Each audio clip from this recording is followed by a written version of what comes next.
Começa agora. Diário Econômico PicPay. Uma análise das principais informações que impactam os mercados, a economia global e do Brasil. De segunda a sexta, às 6 da manhã, no Spotify e YouTube. Fala pessoal, bom dia. Meu nome é Igor Cadillac, economista aqui do PicPay, e sejam bem-vindos de volta ao seu Diário Econômico. Hoje é segunda-feira, dia 7 de outubro de 2024. A semana passada foi marcada pela atividade econômica mais forte nos Estados Unidos.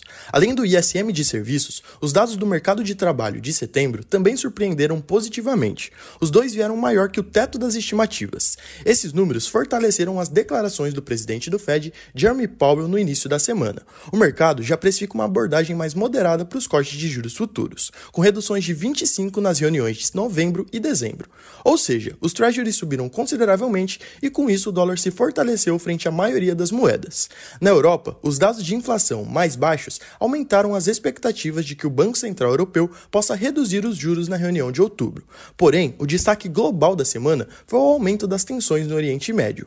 O risco de um envolvimento direto do Irã no conflito fez com que o petróleo se recuperasse após semanas de queda. Mas aí, com os investidores aversos ao risco, os mercados acionários globais apresentaram leves recuos, com exceção da China. Por lá, seguimos vendo os efeitos do pacote de medidas de estímulo econômico. No Brasil, o destaque foi a elevação do rating soberano pela Moody's para perspectiva positiva, mas o impacto acabou sendo limitado. As incertezas em torno das contas públicas continuam pesando e, claro, o externo também acabou jogando uma água nesse nosso chope. O risco geopolítico e as sinalizações de um ciclo de corte de juros mais lento nos Estados Unidos pressionaram o câmbio, os juros e o Ibovespa. Para essa semana, a agenda é movimentada. O grande destaque são os dados de inflação de setembro. Nos Estados Unidos, conheceremos na quinta o índice de preço ao consumidor e na sexta o índice de preço ao produtor. As expectativas apontam para uma alta mensal de 0,1% no headline e de 0,2% no núcleo, tanto para o CPI quanto para o PPI. Caso esses números se confirmem, devemos ver uma nova desaceleração na medida anual. Atividade resiliente com inflação convergindo para a meta, já podemos voltar a falar de Goldilocks? Por lá, também ficaremos de olho para a ata da última reunião do FONC, que vai sair na quarta. É importante ver quais foram os pontos que levaram eles a começar o ciclo com um corte mais agressivo, ainda mais com esses acontecimentos recentes. Vindo para o Brasil, na quarta sai nosso IPCA. Depois de uma deflação de 0,02 em agosto, projetamos uma alta de 0,48 em setembro.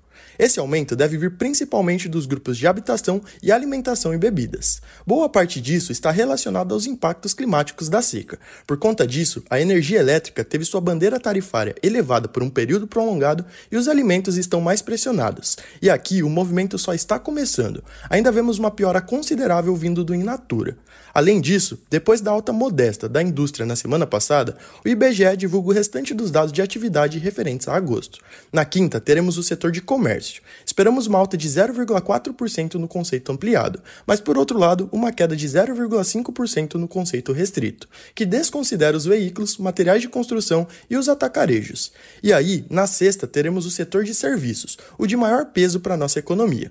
Projetamos uma alta de 0,2%, com destaque para os serviços prestados às famílias. Em resumo, por mais que esses números sejam relativamente modestos, são mais números positivos. Nossa atividade econômica continua crescendo bem na comparação anual, e no geral, os setores têm se estabilizado próximos de seus níveis recordes. E para fechar, em Brasília, teremos amanhã a sabatina de Gabriel Galípolo na CAI do Senado. Ele é indicado para assumir a presidência do Banco Central em janeiro. Por mais que por hora não devemos ter grandes novidades, é um evento bem importante para a nossa política monetária. Bom dia, bons negócios e sorte sempre!